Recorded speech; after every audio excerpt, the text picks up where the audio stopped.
You're listening to the Naked Bible Podcast. To support this podcast, visit nakedbiblepodcast.com and click on the support link in the upper right-hand corner. If you're new to the podcast and Dr. Heiser's approach to the Bible, click on New Start Here at nakedbiblepodcast.com. Welcome to the Naked Bible Podcast, episode 284, Exodus 18. I'm the layman, Trey Strickland, and he's the scholar, Dr. Michael Heiser. Hey, Mike, how you doing? Oh, pretty good. Yeah? Can't complain.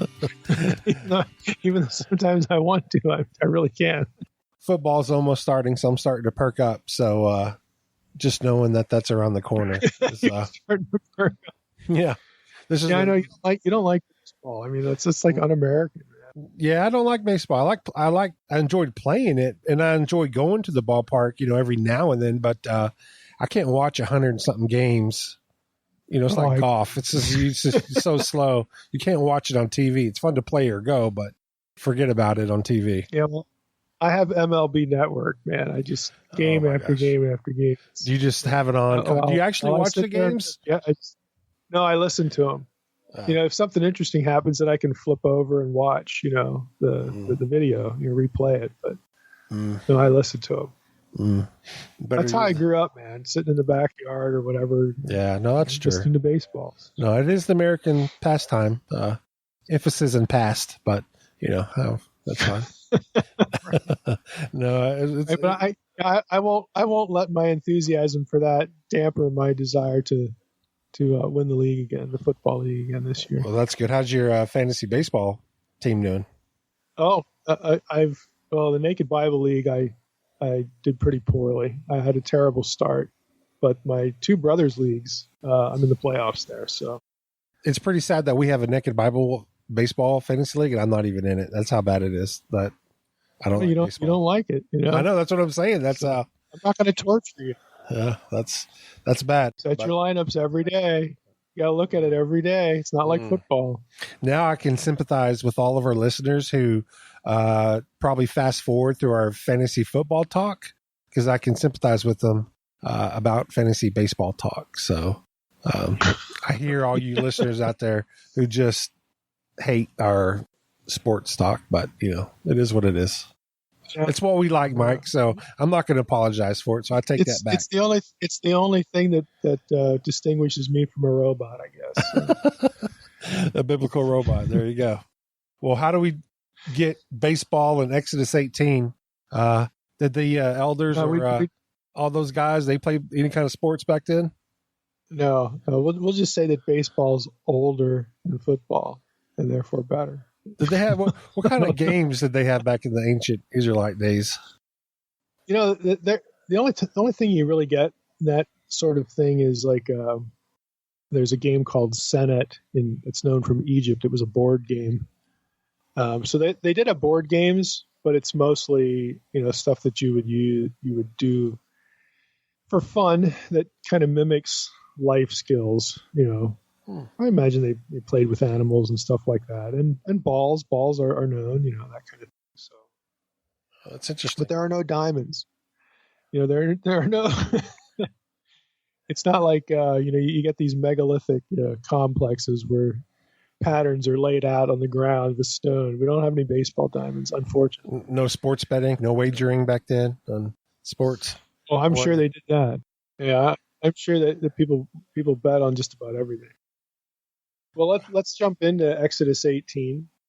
And as I telegraphed at the end of the last episode, we have talked about this topic, or this chapter is a better way to say it, in other episodes. So for those who might be new to the podcast, you could go back to episode 249, and that was the one, did the Israelites believe their judges were gods? And that's something that pertains to Exodus 18 because of the incorrect idea that references to plural gods, like in Psalm 82. Well, that's just a reference to the Israelite judges who helped Moses decide cases. And there are various passages people try to defend that idea. Never mind that the council of Psalm 82. If you go over to Psalm 89, the council is in heavens. Never mind sons of God language everywhere else is divine beings. But people are even in the evangelical tradition, especially in the evangelical tradition, don't like multiplicity of Elohim, even though that's what's in their Hebrew Bible. So one of the theories that's invented to explain it away is the Israelites thought their judges were gods, and people go back to Exodus 18 because that's where Jethro and Moses have their conversation about, hey, Moses, this is kind of stupid to sit here all day long and decide all these cases. You need to appoint judges. And you can listen to that passage. I would recommend actually reading Exodus 18 yourself, and you will notice that the judges that are appointed there are never called Elohim. Period. Never.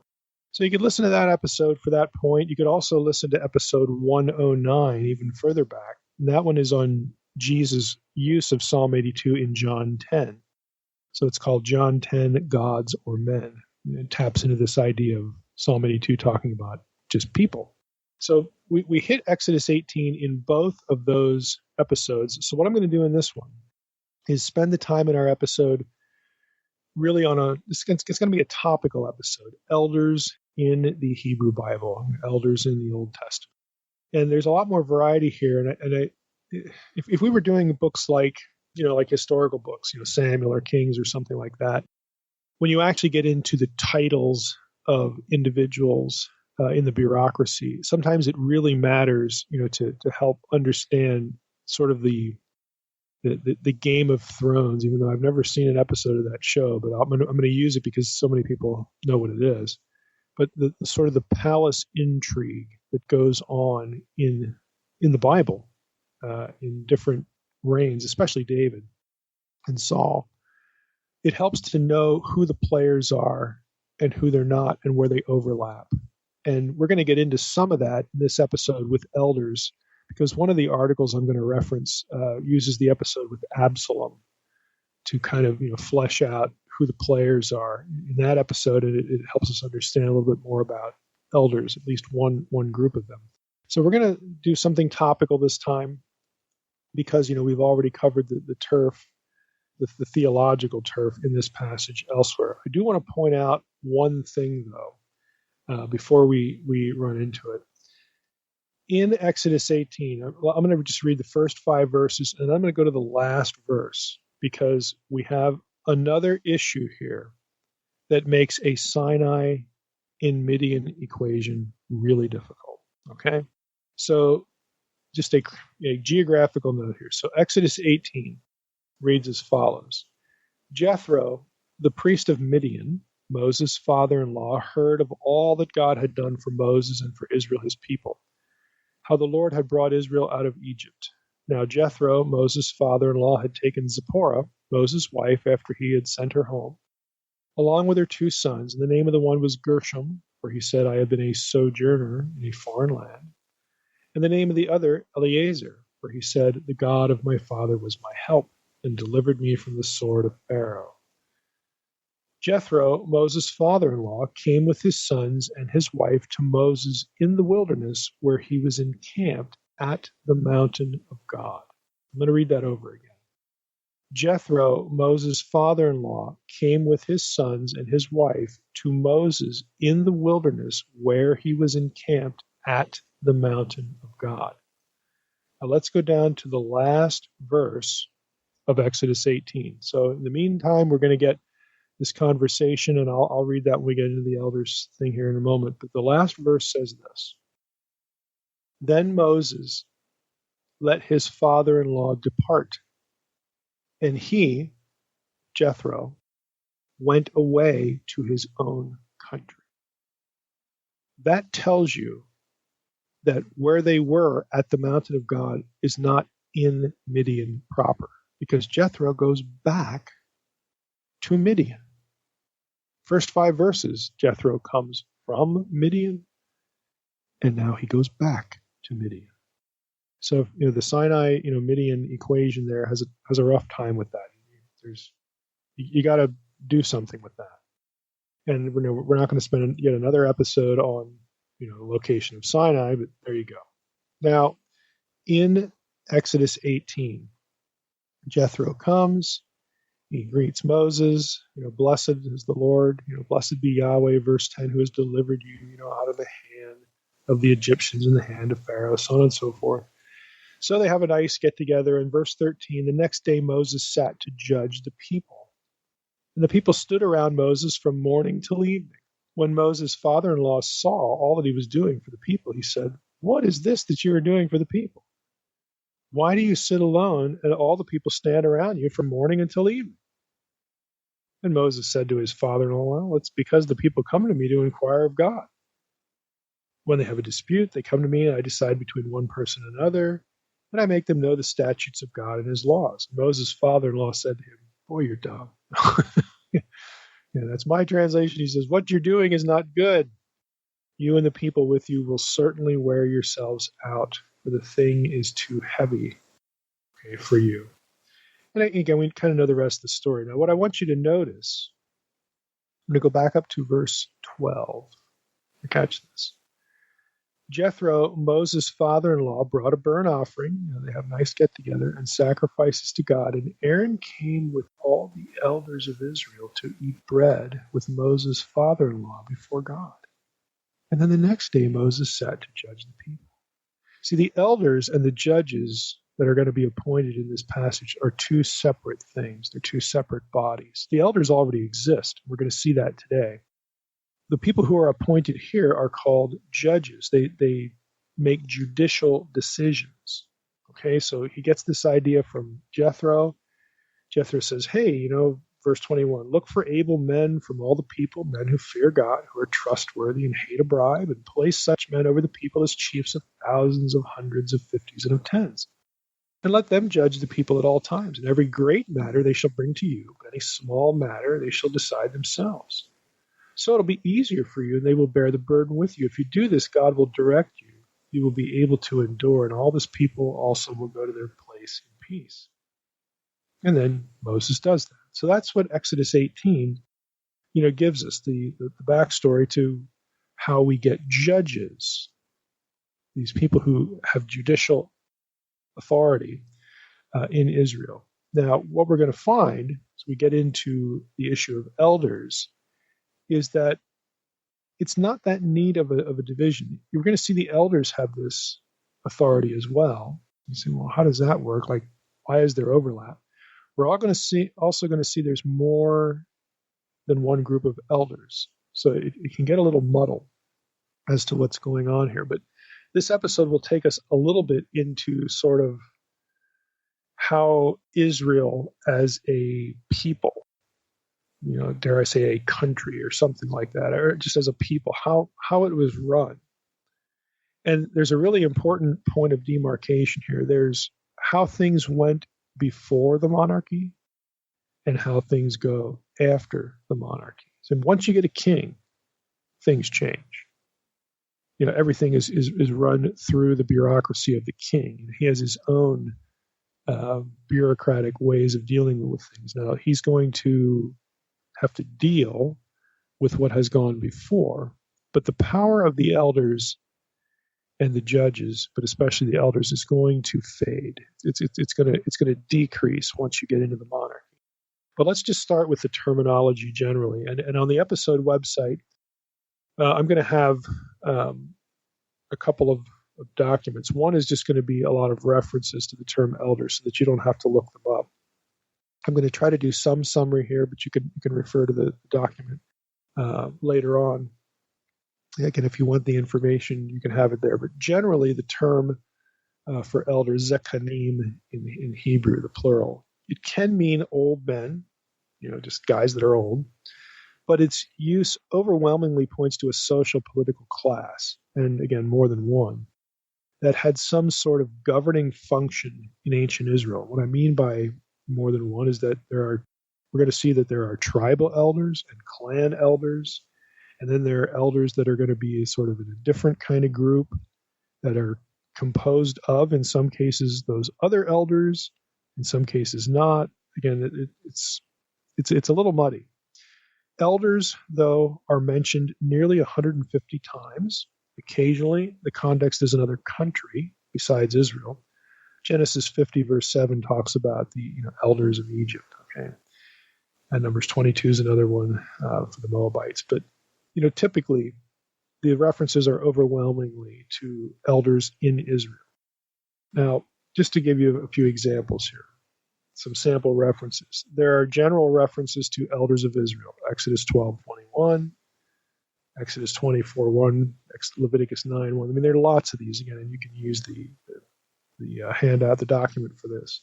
So you get general references to elders that, okay, there's a body, there's a group that has some authority in Israel, just generic. You also get the phrase elders of the house of Israel. And the references here are Ezekiel 8:11 and 12, Ezekiel 14:1, and Ezekiel 20, verse 1. Now, again, we did a whole series of episodes on Ezekiel. Elders of the house of Israel, the northern kingdom, the 10 tribes of the north, they're gone by the time of Ezekiel. Their history, they're toast, they're lost. Those are the lost tribes, the 10 tribes. So we talked about how Israel, in a sense, just means the people of God who are left, okay, which would technically be Judah. But again, this is a title that would have had a long history in the nation when we had all 12 tribes, and so the terminology stays the same and is really a reference point to the people of God, okay, the Israelites collectively in whatever form they take. You also have phrases like elders of the congregation, Leviticus 4:15, Judges 21:16, are the two instances. So again, this basically says, hey, you have men in Israel who represent the congregation in various ways. Okay, so it's very general. Deuteronomy 31:28, though, is an example where we get elders of the tribes. So each tribe has elders as well. We also get a phrase, elders of Judah or elders of Jerusalem. Again, this is when we get into the monarchy period. So now, is that just the southern kingdom? Yeah. When you get past the point where the monarchy is split, the 10 tribes in the north have their own elders, and the tribes in the south, they have elders too. And Jerusalem as a city has its own set of elders. So you can see that you get these multiple groups. Major phrases, a lot of the occurrences are elders of the people, elders of the land. It's another way of saying elders of the people. Again, you can look at those on the separate document on the episode webpage. You also have elders of cities, city elders. There are lots of these.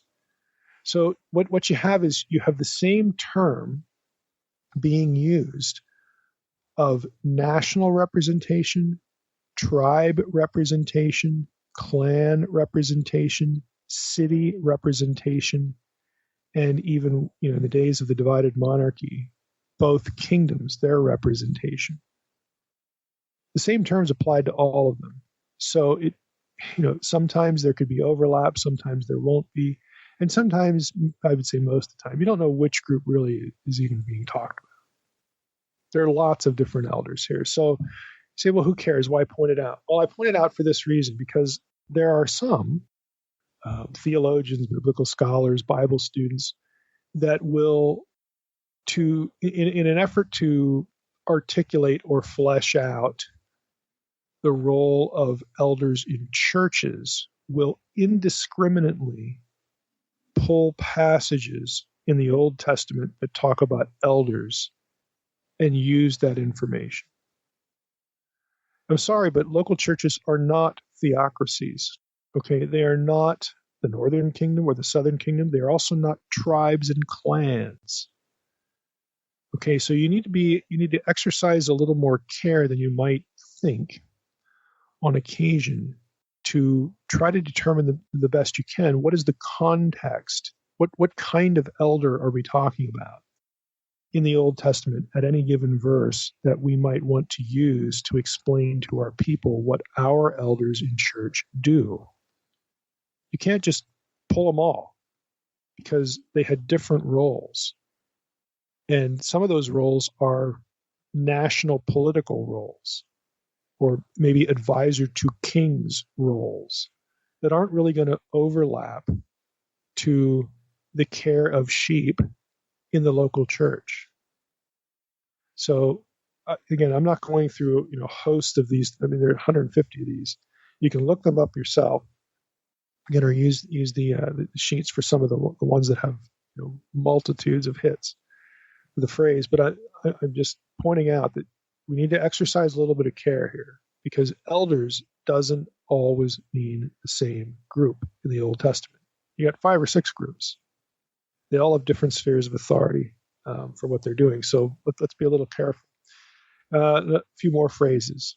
Elders of the Jews. That's an interesting phrase because it occurs only in the later books. Ezra 5:5, Ezra 6:7 and 8, and Ezra 6:14. And that's where we get the term Jew. Those from Yehudi, from Judea, because of the exile. The people who were there, who were taken into Babylon and let go, they were from the kingdom of Judah because that was the only one that was left. The place is called Judea, and so what used to be Israelites, they get referred to as Jews. And it's a term that's applied to them by foreigners, the people who captured them and deported them. But the term sticks among the people when they come back. They refer to themselves this way. And this is why in the later books, it's kind of interesting, you get elders of the Jews. Elders of the house of David. So David has his own elders, 2 Samuel 12:17. And you even have, curiously enough, elders of the priests. 2 Kings 19:2, Jeremiah 19:1. So again, you get a lot of variety here with elder stuff. So let's not be indiscriminately using Old Testament references. The good way to say it is either to explain the role of elders in the church, or, this is the negative way to put it, to prop up some idea, in your church. Now let's try to take things in context. Do the best you can to determine which group we might be dealing with and what the groups do. So functions of the elders in Israel. Let's talk about that a little bit. Generally, their role is representational. They represent the entire Israelite community in a political or governmental sense. Again, whoever the leadership is, they represent the people to those leaders. They're sort of go-betweens. And occasionally they do that in religious context. Now, some examples. Elders are witnesses to the striking of the rock at Massah, Exodus 17:5 and 6. Again, they apparently represented the people in that episode. They're bearing witness to what's going on there. Because not every person in the Israelite camp can crowd around and watch that. Another example would be their elders are given Passover instructions back in Egypt, Exodus 12:12. And naturally they're supposed to then go back to the people and tell them what to do. Elders approach Moses on behalf of the people in Deuteronomy 5:23, along with heads of the tribes.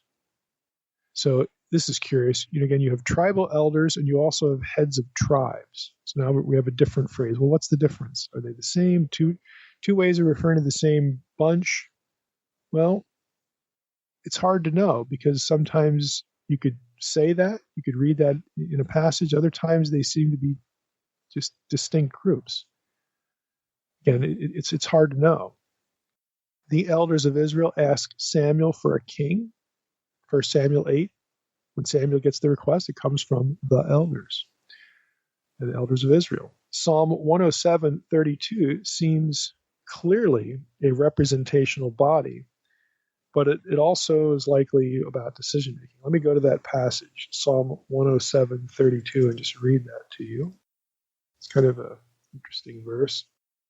Let them extol him in the congregation of the people and praise him in the assembly of the elders. Now, are we to read that and say, well, this congregation of the people, that is the assembly of the elders, or is the assembly of the elders a distinct body, distinct from the congregation of the people?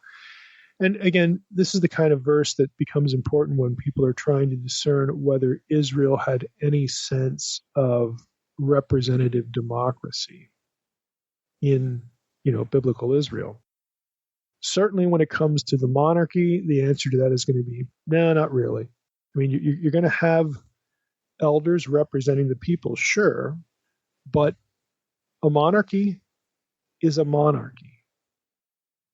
The Israelite monarchy was not like the British monarchy. David was not a figurehead. And then the country was really run by a prime minister with a parliament. No, that's not what's going on in Israel.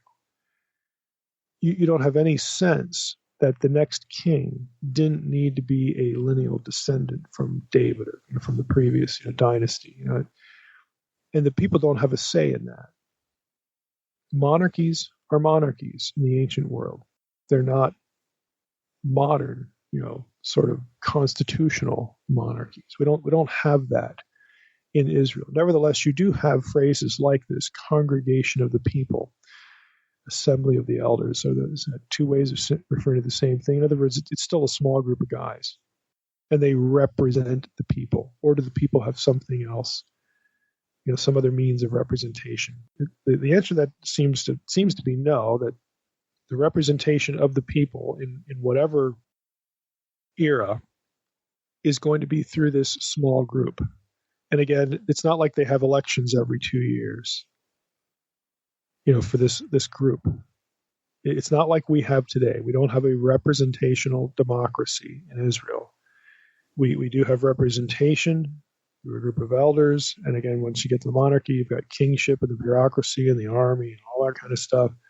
So, I want to disabuse, listeners of the idea that ancient Israel was run like the United States. It wasn't. We don't have their system. They don't have ours. There's going to be some point somewhere where something's going to look or sound similar, but these are not carbon copies by any stretch of the imagination. Now, I'm going to reference an article here by Mackenzie, John L. Mackenzie, The Elders in the Old Testament. It's an older article, 1959, but a pretty good one. It's from the journal Biblica, volume 40, number 2. And he sort of has a bit of a summary here as far as corporate representation. He writes, when Saul asks Samuel to honor him, quote, before the elders of my people and before Israel, unquote, he must be thinking of the elders of his clan and tribe as representing the whole group. David sent gifts to the elders of Judah in order to win the favor of the tribe, 1 Samuel 30, verse 26. Abner confers with the elders of Israel about changing their allegiance from Ishbaal to David, 2 Samuel 3:17. And it is the elders of Israel who make a covenant with David at Hebron, 2 Samuel 5:3, on behalf of the people, 2 Samuel 5:1. So you can see, just in that little excerpt, you've got passages where you have especially before the monarchy. I mean, in these instances, David is trying to get tribes of Israelites on his side, to be the next king after Saul. So this is political machination on David's part, sending gifts to the elders of Judah, to have them favor him, because what's going to happen is each tribe is going to have their own representatives. They're called elders, okay? And those tribes are going to decide, those elders of the tribes are going to decide who they will throw their allegiance to as king. So in that sense, the people, quote unquote, the people have a say, but through a very small group. And in the early days of the monarchy, when you don't have the big standing army and all that kind of stuff, you don't have conscription and all the things that go with the bureaucracy that Samuel warned them about. This is in its infancy. You have to have the tribes follow you. Why? Why is it important that you have these small groups of elders from each tribe throw their allegiance to you? Because guess where you're going to get your fighting men from? The tribes. I mean, if you can't count on getting a certain number of men, warriors from each tribe, your effort to be king is going to die pretty quickly, because they're going to throw their weight, their resources, their fighting men to somebody else. So in that sense, you have some kind of representation through the tribal elders going on here, who decide, who's going to be the king and all that stuff. Once the king's installed, well, then, the king can, down the road, it becomes a bit of a different story. It's much more difficult for the tribal elders at that point, when you've started a dynasty and you're a couple kings in, okay, it's much more difficult to wrest control away from a particular king, a particular individual. Because not only do you have the risk of the army, and especially if the king treats the soldiers well, they're going to be on his side. But you also have to convince the other tribes to rebel with you, which is a tall order. It's very risky, obviously. You essentially you'd have to create a coup, and even in modern times, we know how those things, tend to go. Now back to Mackenzie, just for some other examples. Likewise, David sends a message concerning his restoration after the defeat of Absalom to the elders of Judah. He has to let them know, okay, I'm king, Absalom's not. Josiah summons the elders of Judah and Jerusalem to hear the reading of the code of the law discovered in the temple, 2 Kings 23:1. Jeremiah invites some of the elders of the people and the elders of the priests to witness the symbolic breaking of the flask, Jeremiah 19:1. On behalf of the people, 70 elders of Israel, now this is interesting, no doubt 72, 6 for each tribe, ascend the mountain with Moses, Aaron, Nadab, and Abihu to ratify the covenant in the name of Israel. Exodus 24, verse 1 and following. Aaron and the elders of Israel share the sacrificial banquet of Moses and Jethro. We just read that, Exodus 18:12. Moses sets the words of Yahweh before the elders of the people, Exodus 19:7. And all the people answer that covenant then, the words of Yahweh in Exodus 19:8. So again, you get the idea of representation there. And in that case, the ratification of the covenant, the people are there in mass, and they answer yea or nay. The elders of the Edah, the congregation, are to lay their hands upon the head of the bull, which is slain as a sin offering for the entire Edah, the entire congregation. So again, at that particular ceremony, Leviticus 4:15 is the reference there. The elders, okay, the elders of the congregation. Now, does that mean that all of the elders of each tribe have to walk up and lay their hands on the head of the bull? Well, maybe. Or maybe you have a separate group now called the elders of the congregation, the elders of the Edah. Again, it's not completely clear. The elders of Israel are summoned with Aaron and his sons to hear the words of Moses, Leviticus 9:1. It is as representatives of the people that the 25 elders are called to witness the disaster which overtook Dathan and Abiram, Numbers 16:25. The law of Deuteronomy was delivered to Moses by the priests and the elders, Deuteronomy 31:9. Again, it just gives you an idea of the representational role. There's a lot of that thing going on. Secondly, the elders also seem to be some sort of advisory group for whoever the recognized leader is, or they serve some sort of, in some cases, they might serve as some sort of extension of the leader's authority. Deuteronomy 27:1 would be Deuteronomy 27:1. Now Moses and the elders of Israel commanded the people, saying, keep the whole commandment that I command you today. So there you have the elders sort of either mouthing with, or by virtue of the fact that they're with Moses when this command is issued, they therefore become an extension of the enforcement of the command. Okay, in Joshua 7:6, the elders pray with Joshua. Joshua 8:10, they may be there to give Joshua advice. In that instance, I'm not going to read that passage, but it's very clear they're not soldiers in the army that are with Joshua. But the elders are still there when they're going to go into battle. Are they advising Joshua militarily on what to do? Well, again, we're not told. We just don't know. But in this general regard about giving advice, it's interesting to note the elders of Israel existed as a group, again, before Moses heard Jethro's idea about appointing judges. So you have elders exist prior to that point, and they are giving advice. And so this might suggest that the elders or the judges are a lesser authority than the elders. And I think that is the case. I think the elders are a higher authority. You never have the judges that are appointed in Exodus 18 doing some of the things that the elders are, like showing up at a ceremony and approving something, or becoming extensions of governing authority, or receiving gifts so that they'll throw their allegiance one way or the other. You don't have that of judges. Judges are just completely judicial. They're deciding cases between disputants in regard to the law. That's what they do. Now, it's a big deal. Well, again, why point that out? Would you really call the lower guys on the totem pole Elohim? No. Okay, not only are they not called Elohim in Exodus 18, but neither are the elders ever called Elohim. And in fact, if you want to really get picky about it, when it comes to Moses' role before and after his conversation with Jethro about deciding, all the cases or now the big ones, Moses isn't called Elohim either.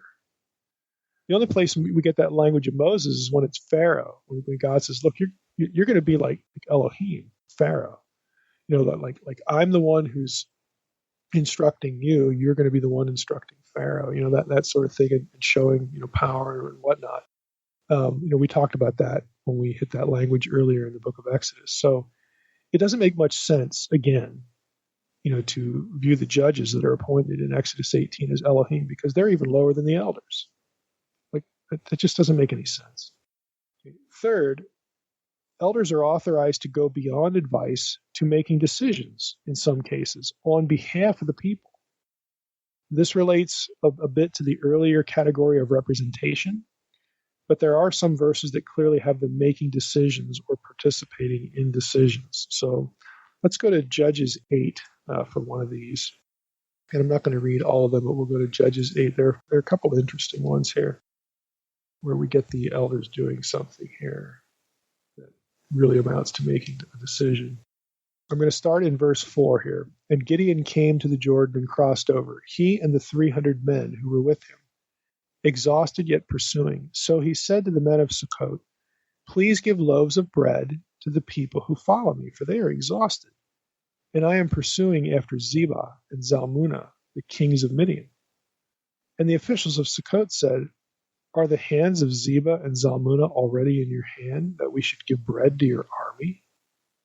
So Gideon said, "Well then, when the Lord has given Zebah and Zalmunna into my hand, I will flail your flesh with the thorns of the wilderness and with briars."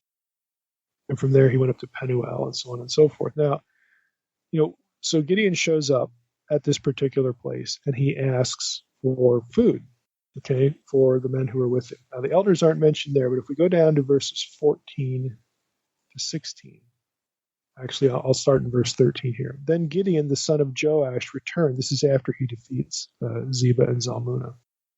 He returned from the battle by the ascent of Heres, and he captured a young man of Sukkot, and that was the place that just refused him, and questioned him. And he wrote down for him the officials and the elders of Sukkot, 77 men. And he came to the men of Sukkot and said, "Behold, Zebah and Zalmunna, about whom you taunted me, saying, Are the hands of Zebah and Zalmunna already in your hand, that we should give bread to your men who are exhausted?" And he took the elders of the city, and took thorns of the wilderness and briars, and with them taught the men of Sukkot a lesson. So it's a great translation there. The point here is that in the first request, the elders aren't mentioned. He just talks to the men of Sukkot. But in the second, the elders are mentioned along with officials. So apparently, the elders were part of the decision-making process, in this case, a very poor decision, to not give Gideon and his men food. So that the elders here have some decision-making authority, decision-making capacity. Let's look at another one, 1 Samuel 4:3. This is the Ark of the Covenant, with the Philistines episode. When the people came to the camp, the elders of Israel said, "Why has the Lord defeated us today before the Philistines? Let us bring the Ark of the Covenant of the Lord here from Shiloh, that it may come among us and save us from the power of our enemies." So apparently, the elders have the authority to go to the priest and say, "Cough up the ark," or "Bring the ark here." I mean, they have the authority to do that. They make the decision. They carry it out. Of course, it ends in disaster. This is 1 Samuel. This is prior to the kingship. Things are a little bit chaotic. It's the extension of the period of the judges, and so maybe we can't read a whole lot into it. But anyway, before the monarchy, apparently you had elders somewhere who could do this and make decisions. One that's later in Israel's history, Jeremiah 29:1. Jeremiah 29:1. These are the words of the letter that Jeremiah the prophet sent from Jerusalem to the surviving elders of the exiles, and to the priests and the prophets and all the people whom Nebuchadnezzar had taken into exile from Jerusalem to Babylon. Now, apparently, again, what this verse implies or suggests is that in the exile, you have people who were elders of Judah, the two tribes, who were still in existence at the time Nebuchadnezzar shows up, and they get deported, and they're still considered elders in the exile. So even in the exile, it seems that you had a small group, again called elders, who represented the community and could make decisions for the community. Now, there are lots of examples of judicial roles where elders are deciding cases.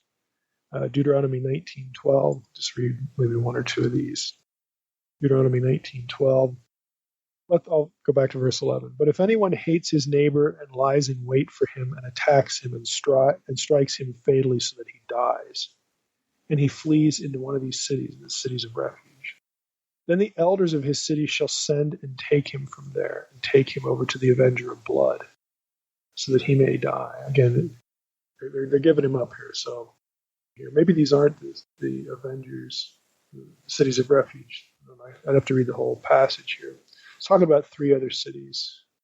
Oh, yeah, it is the cities of refuge. So the elders have the authority in these cities to hand over somebody who does this to the avenger of blood. So that's judicial authority in the city. So I'm not going to read other passages, but elders have this ability as well. So at this point, we have several groups emerging. We've got a royal elder group, or a group of elders that advises whoever's the leader, whether it be a king or somebody like Moses or whoever. We have city elders. We have family and clan elders. Okay, so we've got at least three distinct groups. Before the monarchy, again, the function of elders might be further nuanced this way. There are passages where elders, that term occurs in relation to other individuals, like officers, quote unquote officers. Joshua 8:33 distinguishes the elders from officers, judges, and priests. Okay, Judges 8 did the same thing, distinguish them from princes. Psalm 105:22 does that. Deuteronomy 5:23 distinguishes the elders from the leaders, the heads of the tribes. Joshua 23:2 and 24:1 actually mentions four groups of leaders. Let's just go to that. Just read one of those. Joshua 23:2. Joshua summoned all Israel, its elders, its heads, those are the heads of tribes, its judges, and its officers. So you've got four layers of authority there. Now, what do we do with that? Again, it's hard to know exactly who does what and who can't step over the line and you're infringing on somebody's authority and turf and so on and so forth. But again, the point of the episode is not to do all that. The point is that you have elders. They're not priests, at least we know that. They're not judges, although they can exercise judicial authority. Officers are probably, this is a guess, and this is an academic guess, the term for officers is distinct from all these other terms, and those are probably what you might call enforcers. Maybe like a police force sounds a little too clunky, but these are people who sort of make sure that the decisions of the elders or the judges get carried out. They enforce the law. Maybe that's just a better, broader way to say it. They enforce the decisions. So you have, a basic system here. System of representation, system of advice, system where decisions are made and they're enforced. And then, of course, you have the priests doing their things. Now, that's all before the monarchy. After the monarchy, things get, a little sketchier. The monarchy is complicated because of kingship. Now, I have another article here. Again, I can put these in the protected folder, the one by Mackenzie and this one, called The People and Kingship in Ancient Israel. Okay. This is by Chaim Tadmor, Tadmor, in the Journal of World History in 1968. So it's also a bit older. And this is the guy who uses the Absalom incident to sort of illustrate, the hierarchy, the bureaucracy that's going on. So I don't know how much of this I really want to get into, because this is an extensive article, and the Absalom story. Absalom. I'll just read the first few verses here from Second Samuel 15, I believe it is. Yeah. So Absalom's conspiracy, just to set it up a little bit. After this, Absalom got himself a chariot and horses and 50 men to run before him. And Absalom used to rise early and stand beside the way of the gate. And this is where the elders are going to meet. And when any man had a dispute, to come before the king for judgment. Now, wait a minute. Don't other passages say that the elders met at the gate? Yes, they do. But here it says they're coming before the king. Well, this is the monarchy. So again, the king's bureaucracy, you can already see in something like that, is beginning to usurp a little bit of the elder role. Again, we don't know exactly how this looked. Did the elders work for the king now?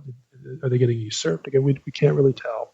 But when any man had a dispute to come before the king for judgment, Absalom would call him and say, hey, come over here. From what city are you?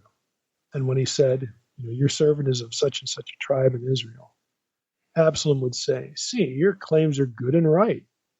You're right, dude. There's no man designated by the king to hear you. Basically, he intercepts them before they ever get there. Then Absalom would say, oh, that I were judge in the land. Judge. Are we supposed to conclude now that the judges are meeting at the city gates, or is it the elders, or is it somebody that works for the king? Again, it's muddied. Oh, that I were judge in the land, that every man with a dispute or cause might come to me, and I would give him justice. Whenever a man came near to pay homage to him, he would put out his hand. Absalom would put out his hand, take hold of him, and kiss him. Thus Absalom did to all of Israel who came to the king for judgment. So Absalom stole the hearts of the men of Israel. And at the end of 4 years, he's doing this for 4 years, Absalom said to the king, please let me go and pay my vow, which I have vowed to the Lord in Hebron. Is this a lie? For your servant vowed a vow while I lived at Geshur in Aram, saying, if the Lord will indeed bring me back to Jerusalem, I will offer worship to the Lord. The king said, go, have a good time. So he arose and went to Hebron, but Absalom sent secret messengers throughout all the tribes of Israel, saying, as soon as you hear the sound of the trumpet, then say, Absalom is king at Hebron. And again, we sort of know the rest of the story. Now, Tadmor, in his article, goes through the whole Absalom incident and gets into the political machinations, again, the biblical Game of Thrones here, as it were.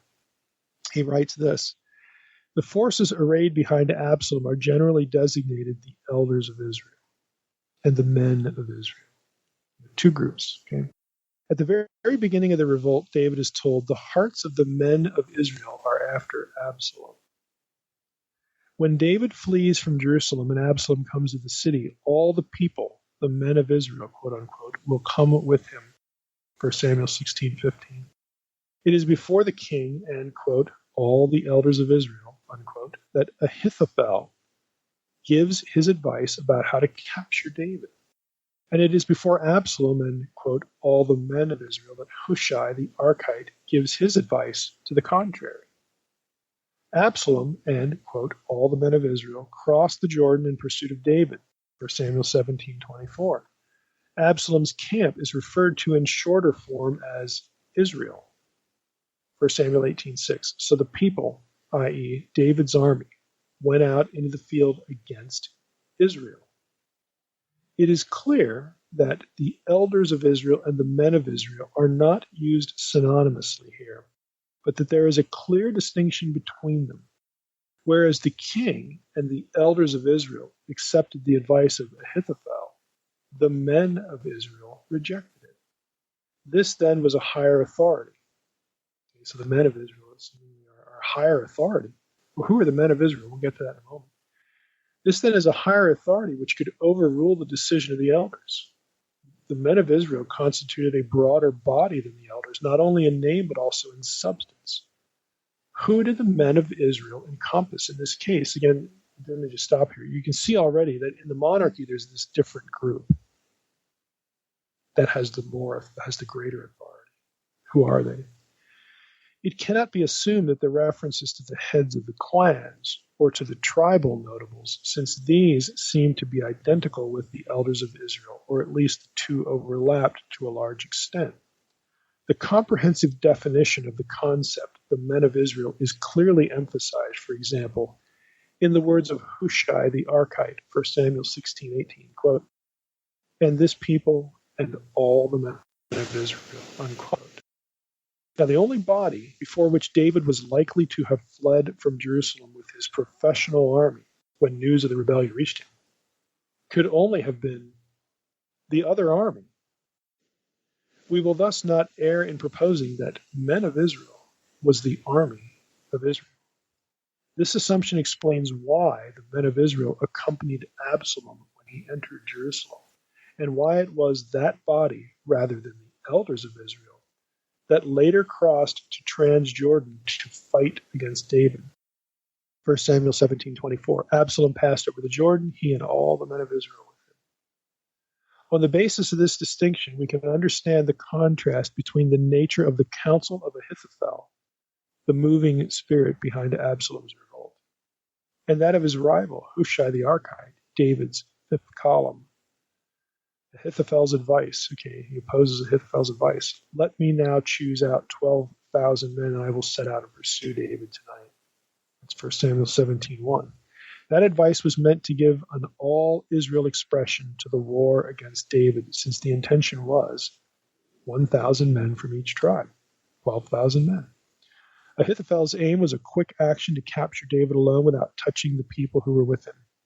But Hushai the Archite likewise offered military tactical arguments against this advice and urged that all Israel be gathered to you from Dan to Beersheba by the sand of the sea for multitude. 1 Samuel 17:11. And that this reinforced army would be used to attack David in his camp to destroy all his supporters. So, Hushai says to Absalom, "Look, don't send the 12,000 out right now, like right now," which is what Ahithophel wants. "Go and let your army grow. Let all Israel be gathered to you from Dan to Beersheba. It's going to take some time, and then that reinforced army should go and get David." It buys David time. That's why Hushai is saying this. Of course, Absalom doesn't know Hushai is loyal to David. Now we know, of course, back to Tadmor, we know, of course, that it was Hushai's advice that was taken. But it is worth noting some fine distinctions in the wording. Absalom's army, which was fighting David's army, is called simply Israel, or the people of Israel, whereas David's army is referred to as the servants of David. And the people of Israel were smitten before the servants of David. 1 Samuel 18:7. The contrast here is clear and sharp. David and his servants versus the whole people of Israel, including the tribe of Judah. And Judah's part of this. Tadmor says there's no basis for the assumption that the tribe of Judah took no part in Absalom's revolt and remained neutral throughout. Moreover, it is inconceivable that Absalom would have been crowned in Hebron, the sacred city of Judah, without the tribe's active cooperation or consent, really without the elders of the tribe, their consent. And only on the assumption that Judah participated in the revolt together with the other tribes of Israel is it possible to explain the appointment of Amasa, a Judahite and a relative of the king, as Absalom's general. I'll just stop there. I mean, there's a lot of intrigue that's going on here, but the point is that when you get to the monarchy,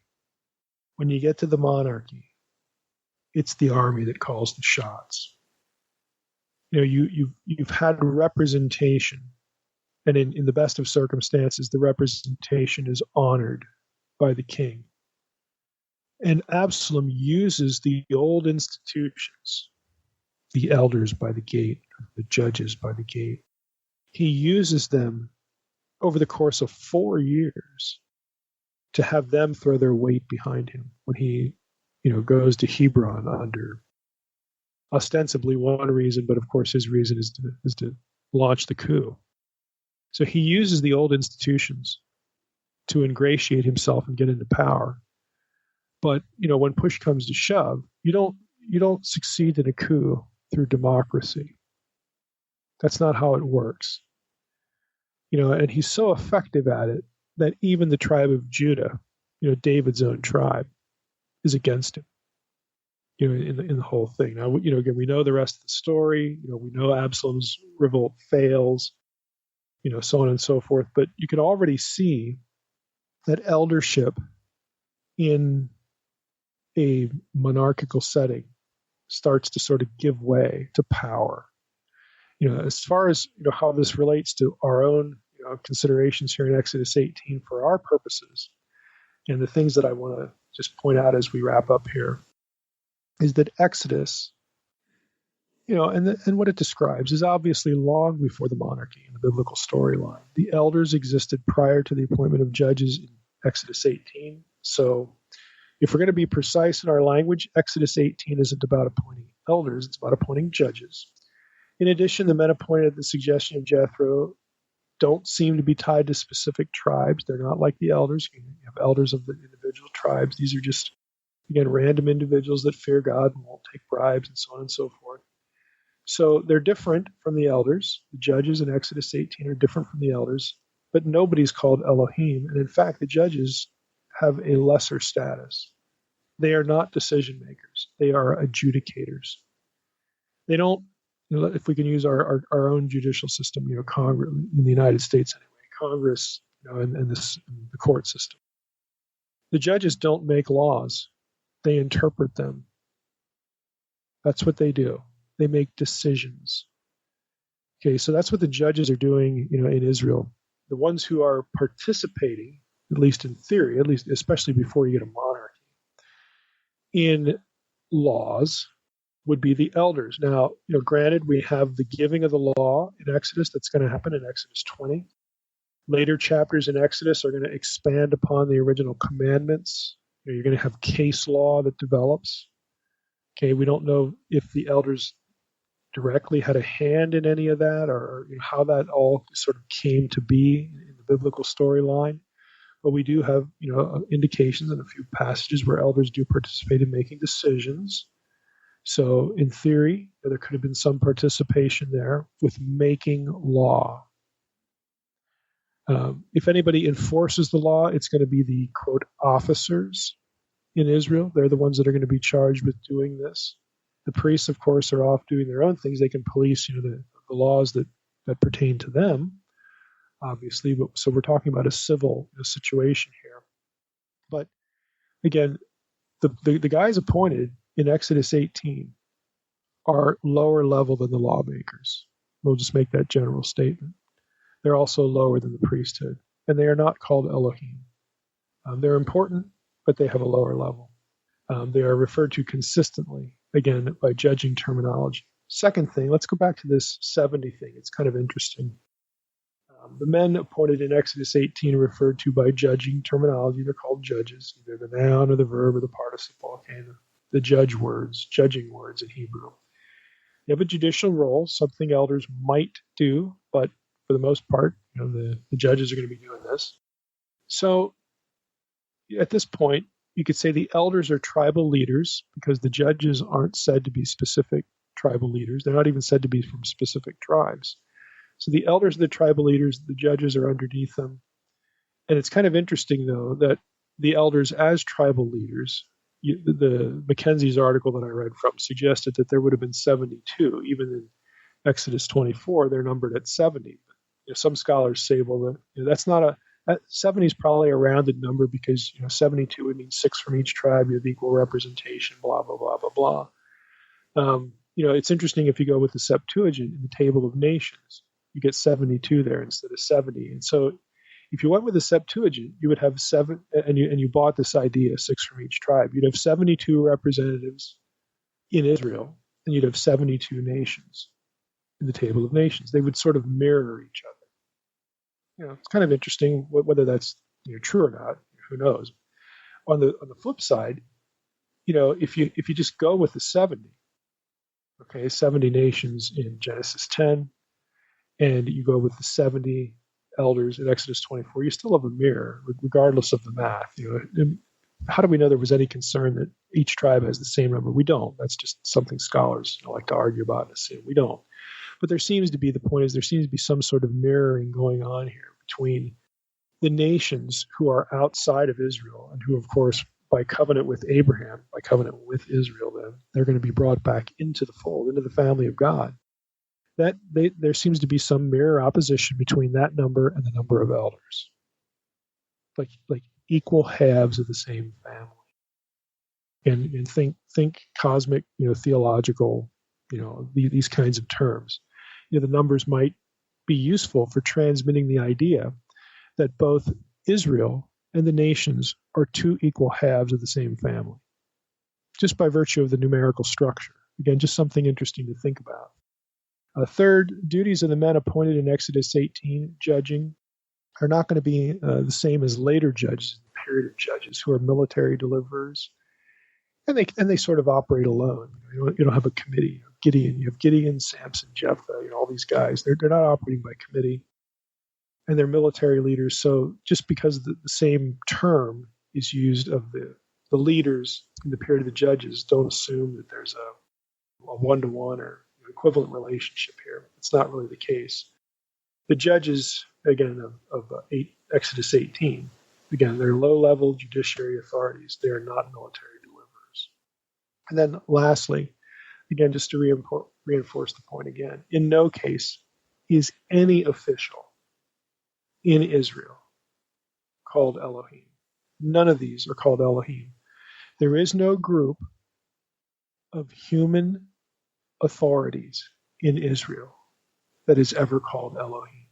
Zero. And so, again, this idea is artificial from the get-go to avoid divine plurality in certain passages. But if you want, again, a full treatment of that, go back to, again, the earlier episode. You have episode 109, which was Jesus quoting Psalm 82. But the big one on this would be episode 249. Did the Israelites believe their judges were Elohim, were gods? And the answer is no.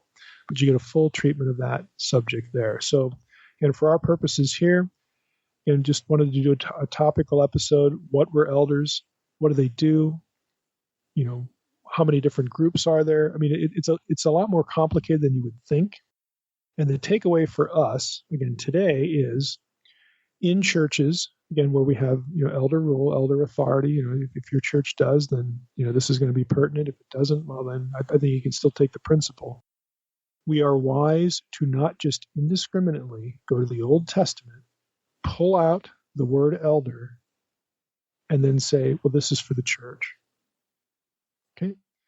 Maybe it's applicable, maybe it's not, because there are different groups of these guys, and they had different spheres of authority, different functions.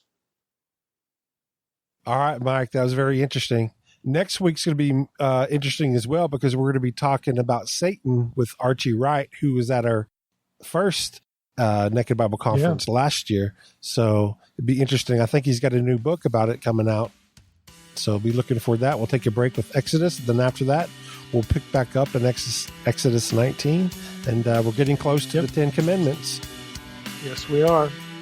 We'll be looking forward to that. All right, Mike. Well, with that, I just want to thank everybody for listening to the Naked Bible Podcast. God bless. Thanks for listening to the Naked Bible Podcast. To support this podcast, visit www.nakedbibleblog.com. To learn more about Dr. Heiser's other websites and blogs, go to www.drmsh.com.